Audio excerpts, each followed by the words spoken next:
Selamat pagi teman-teman. Selamat jumpa lagi dalam proses pembelajaran agama pada pagi hari ini. Apa kabar hari ini? Semoga semuanya sehat dan selalu gembira. Yes, yes, yes.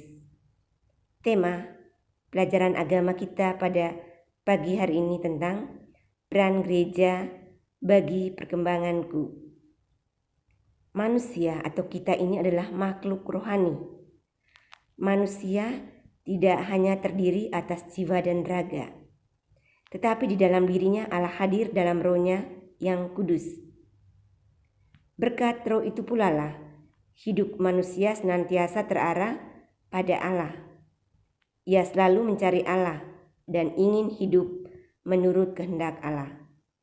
Maka manusia disebut juga sebagai makhluk yang beriman.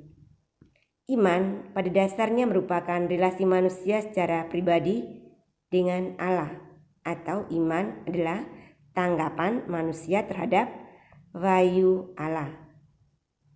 Tetapi untuk mengembangkan hidup beriman itu, manusia tidak dapat hidup sendiri. Ia perlu belajar dari orang lain yang sudah terlebih dahulu beriman. Harus hidup bersama jemaat yang lain dan ikut bertanggung jawab dan berpartisipasi dalam kehidupan jemaat yang lain. Mereka adalah jemaat beriman atau disebut sebagai gereja. Nah, apa saja peran jemaat atau peran gereja bagi perkembanganmu? Itu semua teman-teman akan kita pelajari dalam tema pelajaran pada hari ini. Salah satu cara belajar mengembangkan diri yang efektif adalah dengan cara terlibat langsung dalam kegiatan yang ada. Di dalam gereja itu ada begitu banyak kegiatan atau kelompok. Kelompok pelayanan ya, banyak sekali. Kamu dapat melibatkan diri dan belajar banyak dalam keterlibatanmu itu. Sebagaimana dikisahkan dalam kisah belajar melayani melalui Legio Maria. Silakan teman-teman mendengar dan menyimak kisah ini.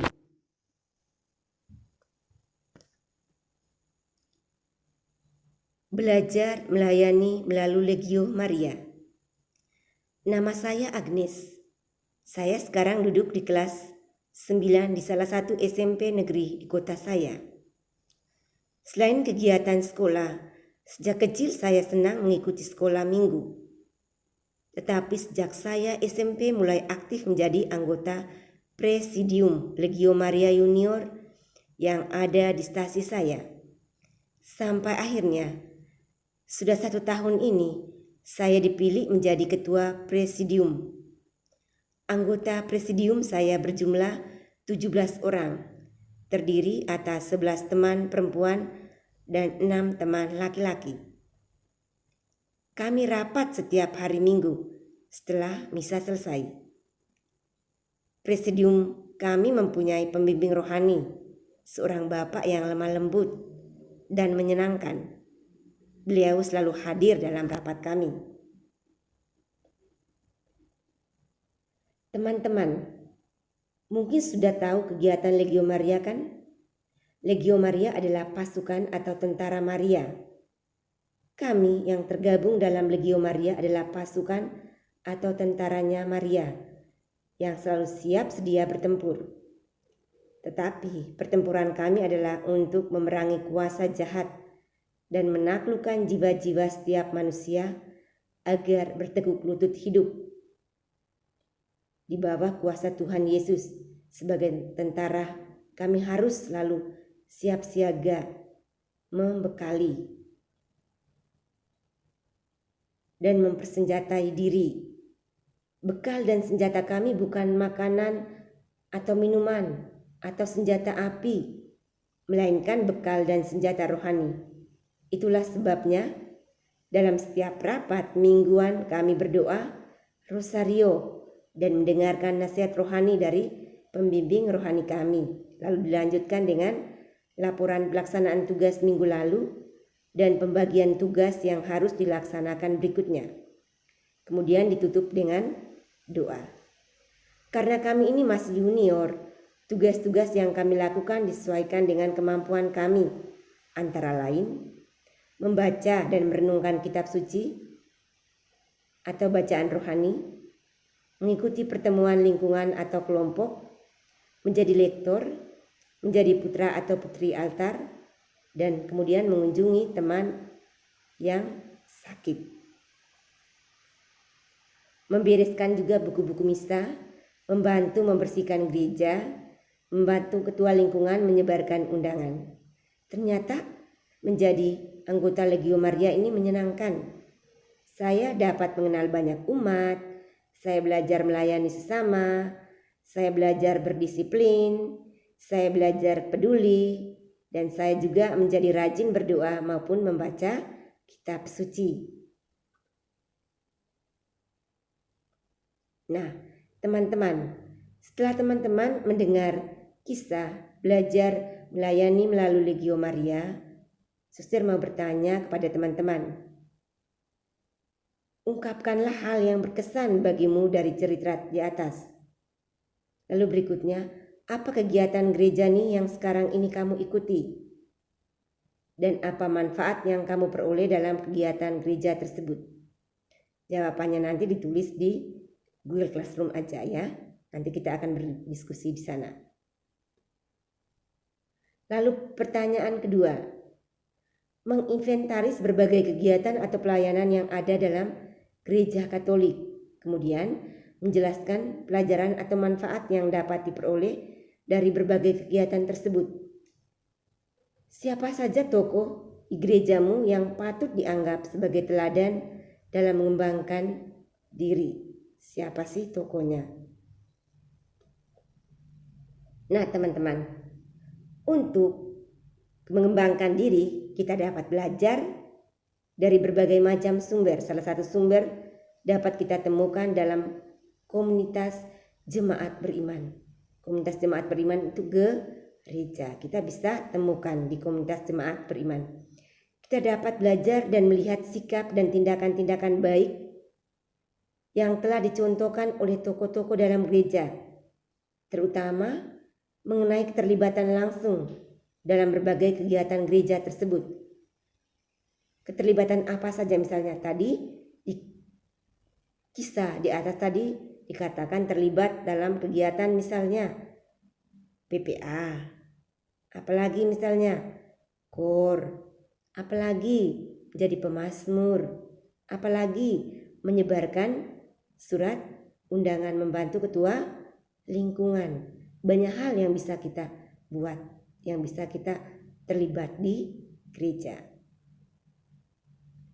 Banyak sikap dan keteladanan tokoh-tokoh umat yang terlibat dalam gereja yang dapat menjadi pelajaran bagi kita. Umumnya mereka terlibat dengan penuh semangat dan dengan sukarela. Mereka itu aktif di gereja, padahal untuk itu mereka seringkali harus berkorban waktu, tenaga, pikiran. Mereka bekerja tanpa pamrih. Mereka tidak pernah mengharapkan imbalan.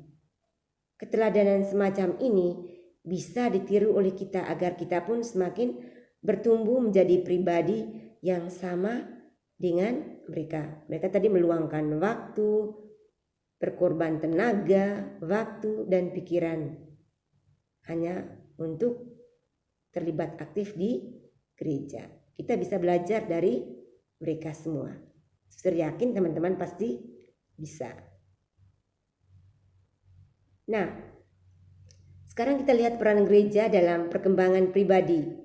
Menurut Roma 10 ayat 14 sampai 15. Lalu juga dari Katekismus Gereja Katolik artikel 2030. Nanti bisa teman-teman baca ya.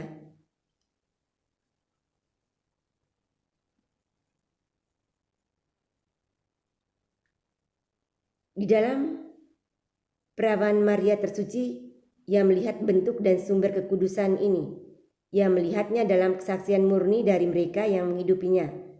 Ia menemukannya dalam tradisi rohani dan dalam sejarah panjang para kudus yang mendahulunya dan yang hari peringatannya sekarang dirayakan dalam liturgi.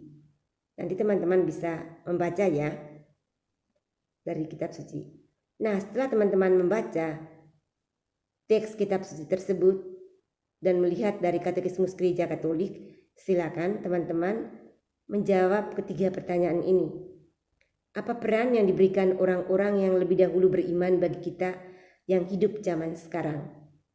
Lalu berikutnya, bila para pendahulu mempunyai peranan dalam kehidupan iman kita, apa yang selayaknya kita perbuat? Lalu terakhir, apa saja yang diberikan oleh gereja kepada anggotanya demi perkembangan dirinya? Nah teman-teman, supaya kalian bisa menjawab, harus disimak penjelasan suster di atas dan dibaca sendiri ya. Rasul Paulus dalam suratnya kepada umat di Roma memberi penegasan tentang peranan orang-orang beriman yang lebih dahulu bergabung dalam gereja. Melalui kesaksian hidup dan iman mereka, itulah iman gereja akan Yesus Kristus dan pelayanannya diteruskan dari generasi ke generasi, sehingga manusia yang lahir kemudian hari dapat mengenal Yesus Kristus yang adalah jalan kebenaran dan kehidupan. Kita juga bisa belajar dari para pendahulu kita, salah satunya orang tua kita. Atas jasanya itu kita tidak bisa melupakan begitu saja. Jadi atas jasanya para pendahulu itu kita tidak bisa melupakan begitu saja. Kita dapat mendoakan mereka, tetapi terutama kita dapat meladani hidup mereka adalah kehidupan kita sehari-hari. Dari gereja kita memperoleh apa? Kita memperoleh sabda yang mencakup hukum-hukum Kristus, lalu rahmat sakramen. Ada 7 sakramen yang kita terima di dalam gereja Katolik. Lalu teladan kekudusan dari para orang kudus. Itulah yang kita terima dari gereja. Mendapatkan sabda Allah yang mencakup hukum-hukum Kristus, lalu rahmat sakramen, ada 7 sakramen yang kita terima, lalu juga teladan kekudusan. Nah, untuk refleksi teman-teman, apakah selama ini saya sudah mengenal warga Katolik di sekitar tempat tinggal? Apakah saya mengenal pemuka umat di lingkungan saya? Apakah saya mendoakan para pemimpin gereja saya? Apakah saya terlibat aktif dalam kegiatan gereja? Dan apakah kehidupan iman saya dapat diteladani oleh teman-teman? Nah sekarang teman-teman, buatlah doa untuk salah seorang umat, pemuka umat atau pemimpin gereja yang ingin kamu doakan. Kemudian buatlah niat untuk terlibat dalam salah satu kegiatan gereja sehingga imanmu dapat berkembang. Terima kasih. Sampai di sini dulu penjelasan suster. Silakan sekarang bergabung ke Google Classroom. Sekian dan terima kasih.